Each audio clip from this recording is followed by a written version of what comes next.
여러분 잘 알고 계시듯이 올해 들어 여러분들은 다시 듣는 복음이라는 주제하에 제가 지난 날들 했던 5편의 설교를 다시 들었습니다.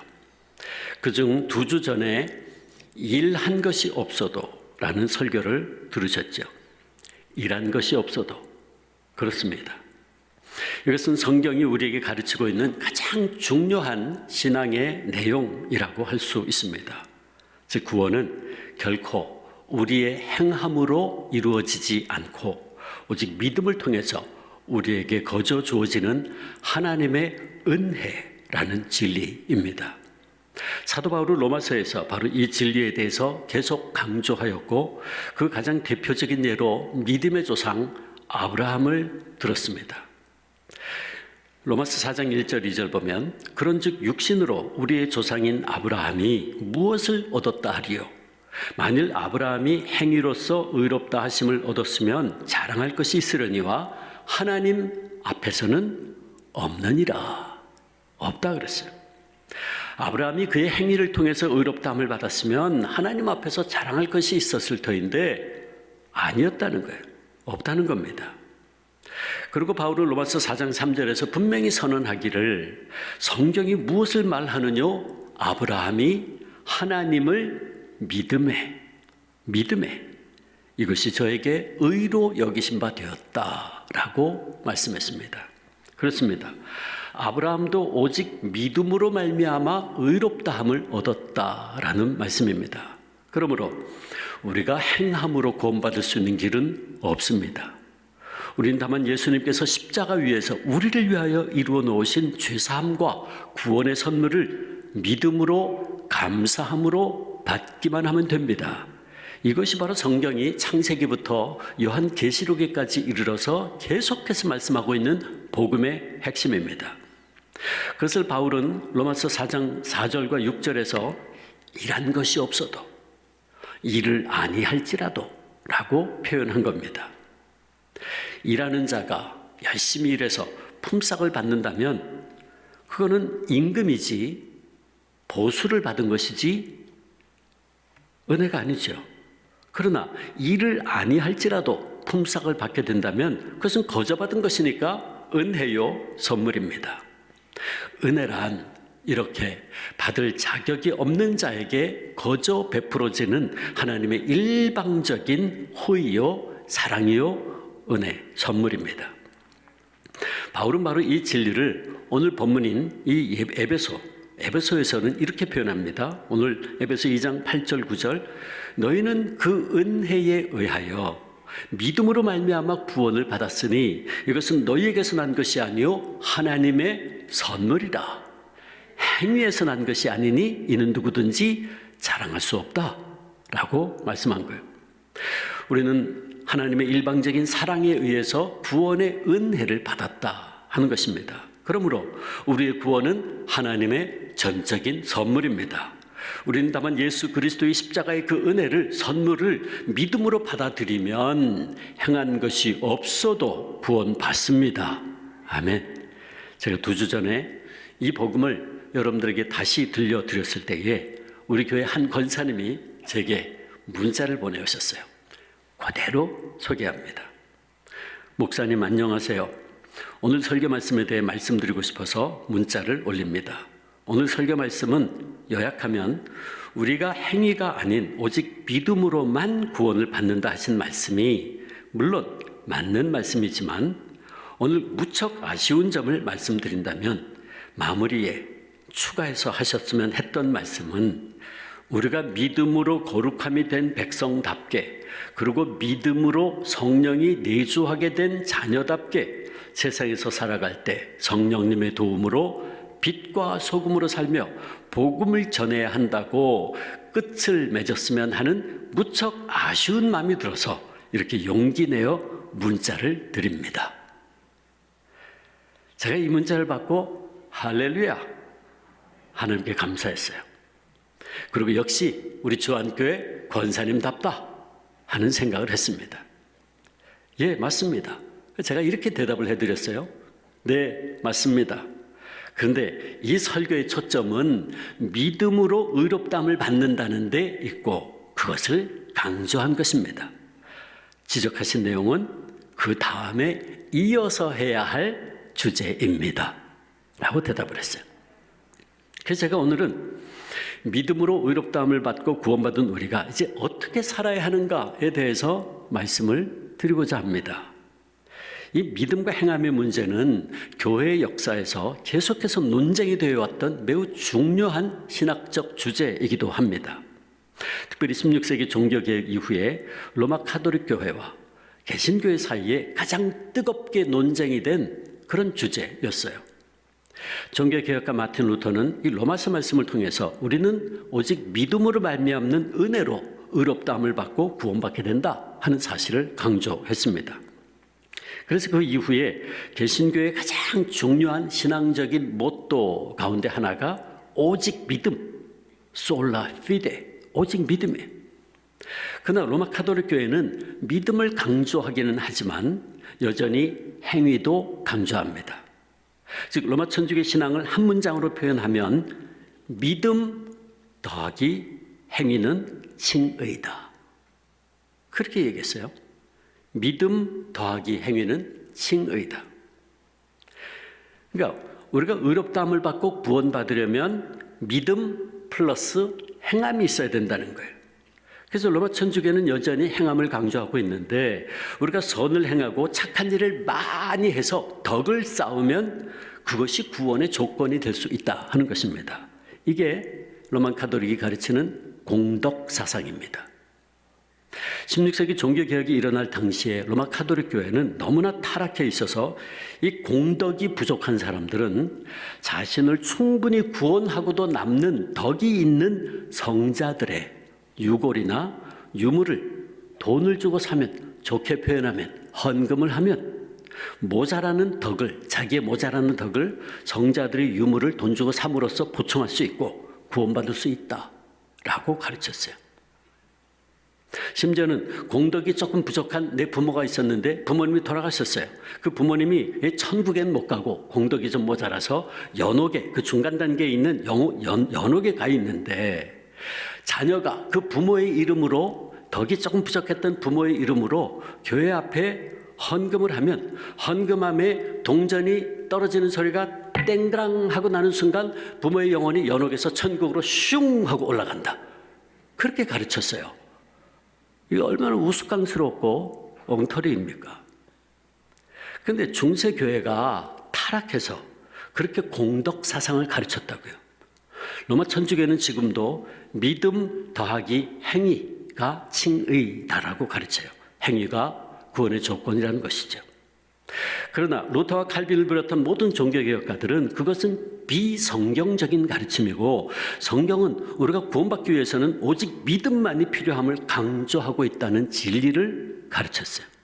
그런데 그 믿음은 어떤 믿음인가 하면 칭의 플러스 행위입니다.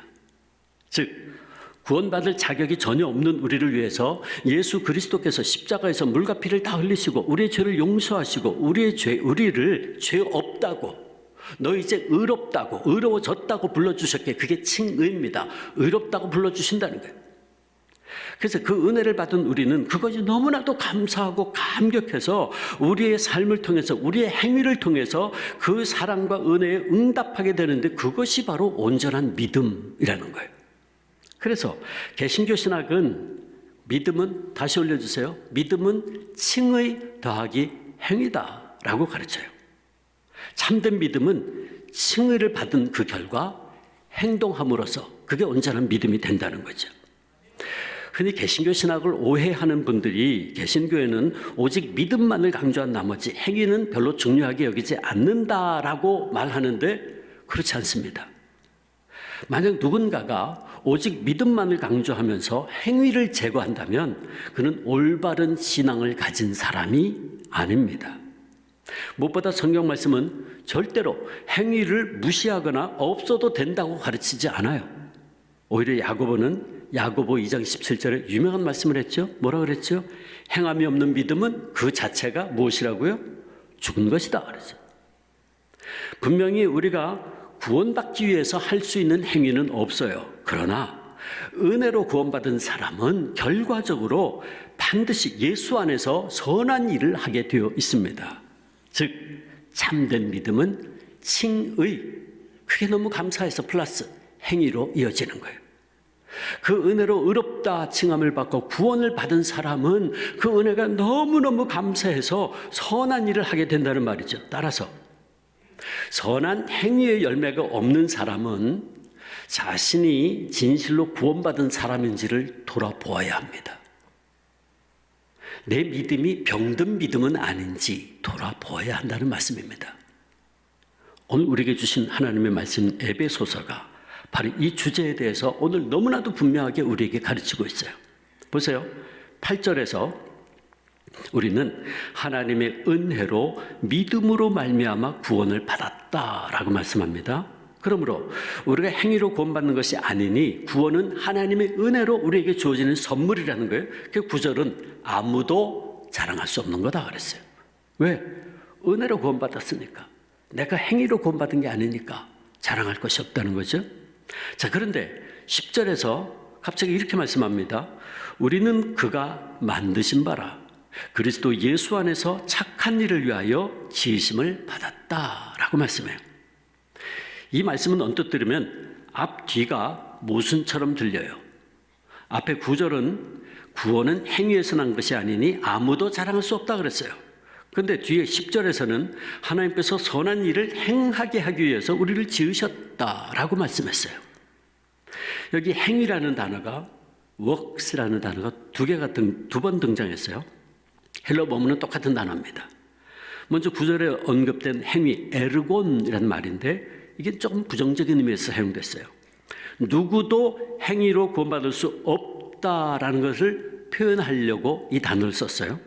근데 10절에서 똑같은 단어가 사용됐는데 선한 일, 이 일이란 말이 행위란 단어입니다. 에르고니스란 똑같은 단어예요. 이게 긍정적으로 사용됐어요.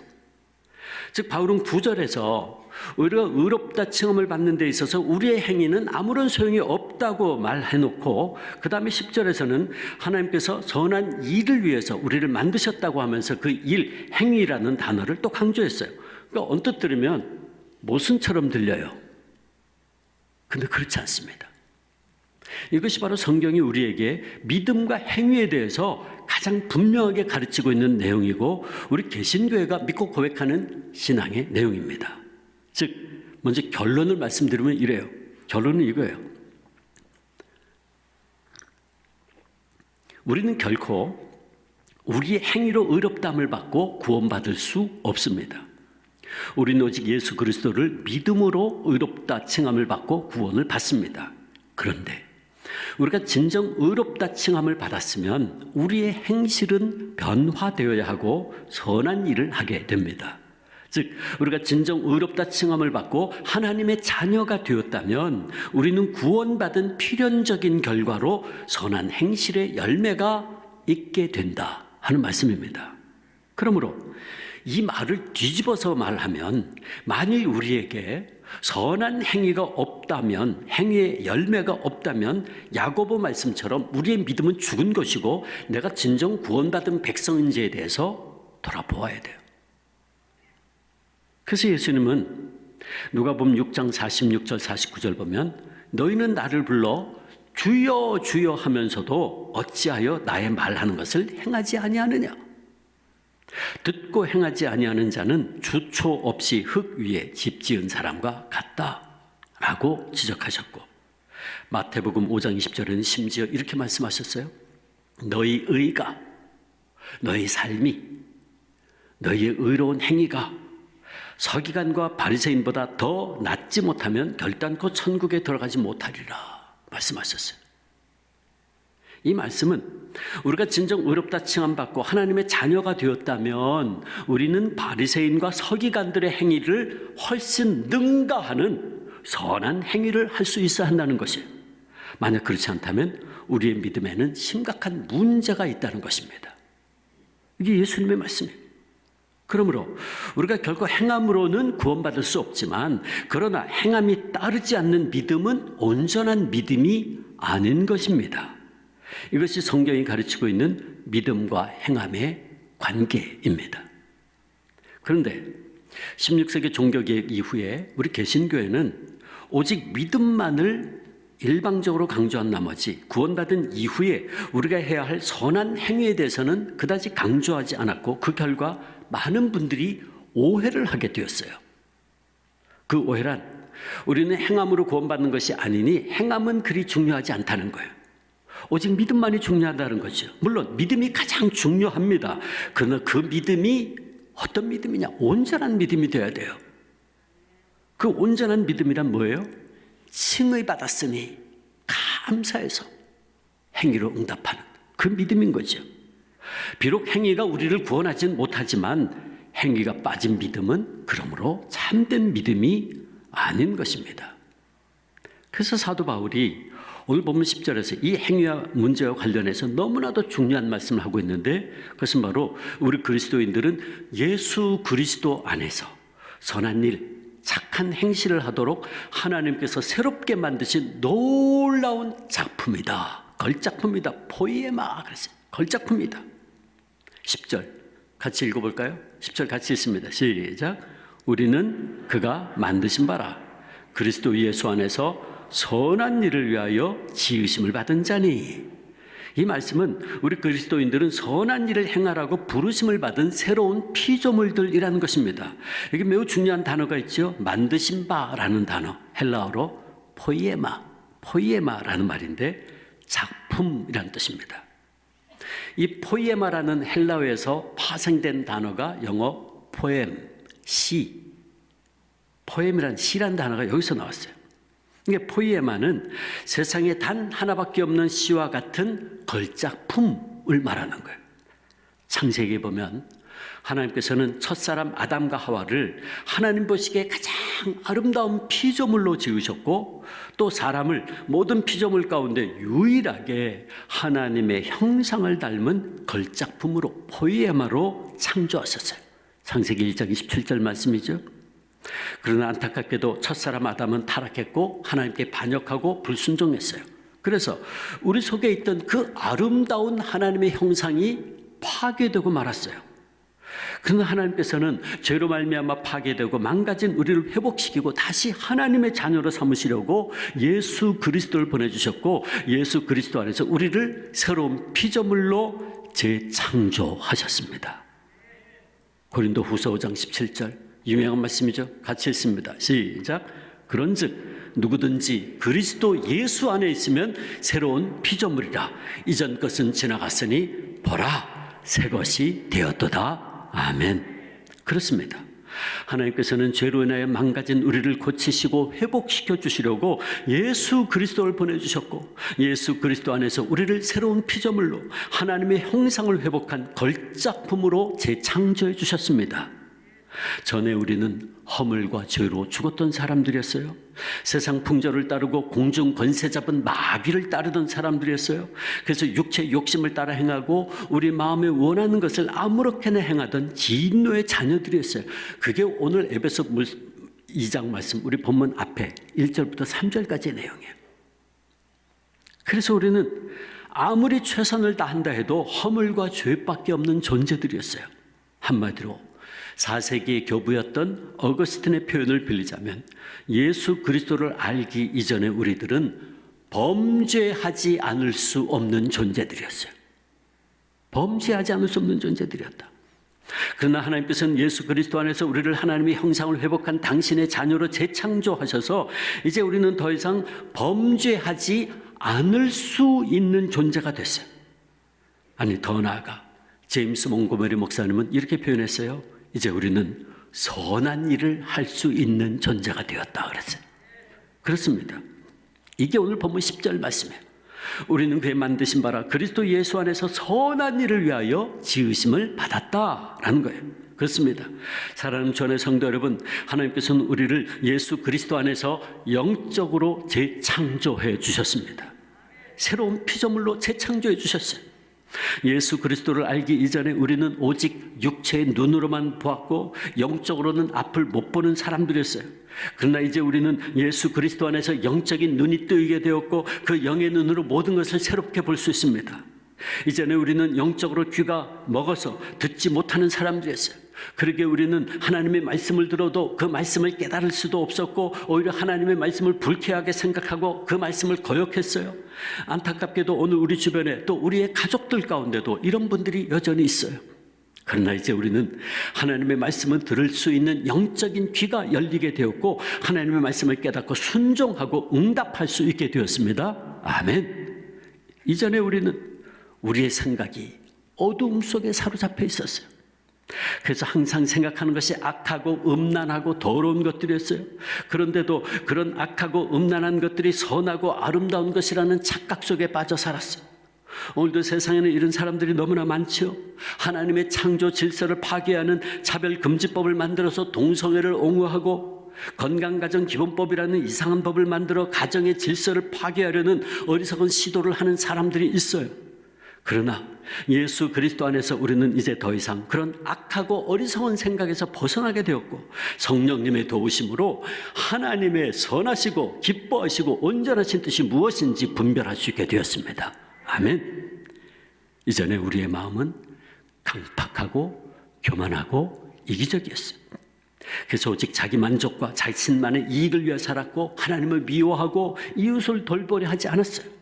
그러나 이제 우리는 예수 그리스도 안에서 하나님을 사랑하게 되었고 하나님께서 사랑하시는 사람들을 사랑하게 되었어요. 그래서 우리는 줄인 자들에게 먹을 것을 나누어 주고 목마른 자에게 마실 것을 주고 헐벗은 자에게 옷을 나누어 주고 병든 자를 위해서 기도하고 돌보아 주고 억울한 일을 당한 자들을 도와주고 슬픔 당한 사람들을 위로하고 하는 그런 삶을 살게 됐어요. 그래서 우리 성도들께서 작년 성탄절 헌금 1억 5천만 원 전액을 저 아프리카의 목마른 아이들을 위해서, 앞을 보지 못하는 이들을 위해서, 심장병으로 죽어가는 아이들을 위해서, 부모 없이 보육원에서 자란 아이들을 위해서 다 나누어 준 겁니다. 그렇습니다. 사랑하는 주 안의 성도 여러분, 하나님께서는 허물과 죄로 죽었던 이전의 우리들, 영적으로 죽었던 우리들을 예수 그리스도 안에서 다시 살리는 은혜를 베풀어 주셨고, 그래서 선한 일을 행할 수 있는 위대한 작품으로 포에마로 만들어 주셨어요. 재창조해 주셨어요. 할렐루야. 그러므로 우리가 진정 하나님의 은혜로 예수 그리스도 안에서 거듭난 피조물이요, 하나님의 위대한 걸작품이라면 이제 우리는 그에 합당한 삶을 살아야 하지 않겠습니까? 여기 은혜로 구원받은 자의 삶이 어떠한가를 보여주는 한 분의 이야기가 있어요. 그는 작년 다니엘 기도회에서 간증을 했던 시냇가 푸른 나무 교회의 신용백 목사님입니다.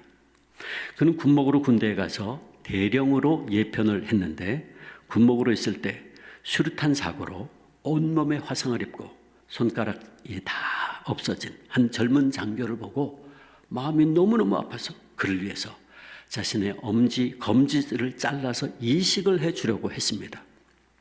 근데 그 당시에는 아직 장기를 남에게 줄 수 있는 법이 없어서 그 일을 할 수가 없었다 그래요. 그때 목사님은 생각하기를, 예수님은 30대에 나를 위해서 모든 것 주셨는데 자기는 절박한 이들을 위해 줄 수 없다는 것이 참 고통스러웠다라고 고백했어요. 그리고 전역을 한 후에 교회를 개척하고 목회를 하셨는데 그의 마음속에는 아무에게도 말하지 않은 꿈이 한 가지 있었어요. 그것은 자신이 죽은 후가 아니라 살아있을 때 자신의 신장 하나를, 콩팥 하나를 누군가에게 꼭 나눠주고 싶다는 것이었습니다. 신장이 망가져서 일주일에 몇 번씩 투석을 하지 않으면 살 수 없는 환자들이 너무나 많이 있다는 사실을 알게 된 그는 자신의 신장 하나를 꼭 필요한 사람에게 나누어 줘야겠다 결심을 합니다. 2년 동안 그 일을 준비합니다. 2012년 당시 전국에 신장 이식을 기다리는 사람이 1,500명이 있었는데 그 중에 자신과 혈액이 맞고 이식을 해줄 수 있는 환자가 5명이었습니다. 마침내 그 중에 한 분이 결정돼서 그는 삼성병원에서 신장 이식을 위한 수술을 하게 됐어요. 수술 전날 담당 의사가 찾아와서 괜찮냐고, 목사님 후회하지 않냐고 물었지만 목사님은 하나님께서 자신에게 너무나 많은 것을 주셨기에 그 중에 작은 것 하나를 나누는 것이라고 오히려 의사를 위로했습니다. 그리고 그때 목사님은 세 가지 간절한 기도를 하고 있었는데, 첫째는 할 수만 있다면 30, 40대 젊은이에게 나눠주고 싶다는 것이에요. 이 수술 기증이라 지정을 할 수가 없어요.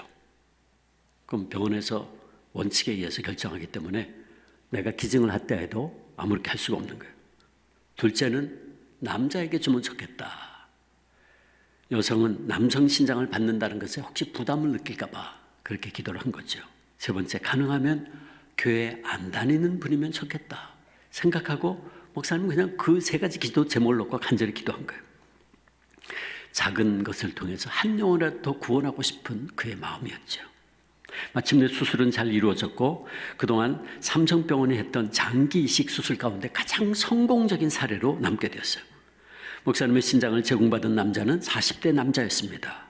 수술 후에 일주일 만에 목사님이 목발을 짚고 그의 병실에 찾아가서 그를 만나 감격적인 포옹을 하고 그를 위해서 기도해 주었는데, 목사님의 간절한 세 가지 기도가 다 이루어졌어요. 응답됐어요. 그는 딸 하나를 둔 43세 아빠로 교회에 다니지 않는 사람이었습니다. 그러나 이 일로 인해서 그와 그의 처와 그의 처가 가족들 8명이 예수를 영접하게 됐습니다. 아멘이죠.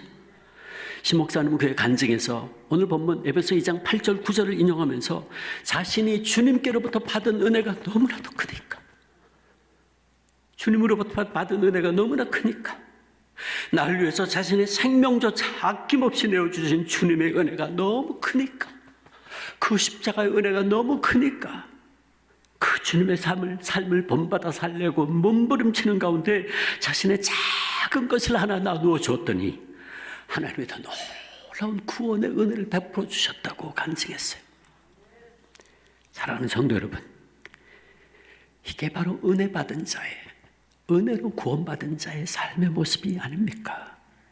받을 자격이 아무것도 없는데 예수님께서 십자가의 사랑과 은혜로 우리를 구원해 주셨으니 그 은혜에 감사해서 작은 예수되어 살아가는 삶, 여러분, 이것이 바로 은혜로 구원받은 자의 삶의 모습입니다. 사랑하는 성도 여러분, 분명히 말씀드립니다. 다시 말씀드립니다. 우리는 일한 것이 없어도 구원받습니다. 은혜로 구원받습니다. 은혜가 첫째입니다. 그러나 그 은혜로 인하여 믿음으로 말미암아 구원받은 우리는 결과적으로 선한 일을 행할 수밖에 없어요. 그냥 내버려두면 허물과 죄로 죽을 수밖에 없던 우리를 구원해 주시고 하나님의 자녀로 하나님의 걸작품으로 재창조해 주신 그 은혜가 너무나도 감사하고 감격한 우리는 필연적으로 선한 행위를 살 수밖에 없는데, 행실을 하게 되는데, 여러분, 그게 바로 선교적인 삶이에요. 우리는 우리를 십자가의 은혜로 구원해 주신 예수 그리스도의 복음을 우리의 입술을 열어 전할 뿐만 아니라 우리의 삶을 통해서, 착한 행실을 통해서 하늘에 계신 하나님께 영광을 돌리는 삶을 살아야 되는데, 그것이 바로 선교적인 삶입니다. 마태복음 5장 16절 같이 읽어볼까요? 같이 읽습니다. 시작. 이같이 너희 빛이 사람 앞에 비치게 하여 그들로 너희 착한 행실을 보고 하늘에 계신 너희 아버지께 영광을 돌리게 하라. 아멘. 여러분, 이것이 바로 하나님께서 우리를 예수 그리스도 안에서 당신의 위대한 작품으로 재창조하신 이유입니다. 그러므로 잊지 마십시오. 저와 여러분은 하나님의 위대한 걸작품입니다. 저와 여러분은 결코 보잘것없는 존재가 아니에요. 우리는 하나님께서 당신의 외아들 예수님의 생명까지 아낌없이 내어주시면서 재창조하신, 다시 만들어주신 걸작품들이에요. 그러므로 바라기는 우리 주 안의 모든 성도님들께서 은혜 받은 자로서 하나님의 위대한 걸작품으로서 그에 합당한 삶, 우리의 삶의 모든 영역에서, 가정에서, 교회에서, 학교에서, 일터에서 착한 행실로 하나님의 영광을 나타내는 선교적 삶을 살아갈 수 있기를 주님의 이름으로 축원합니다.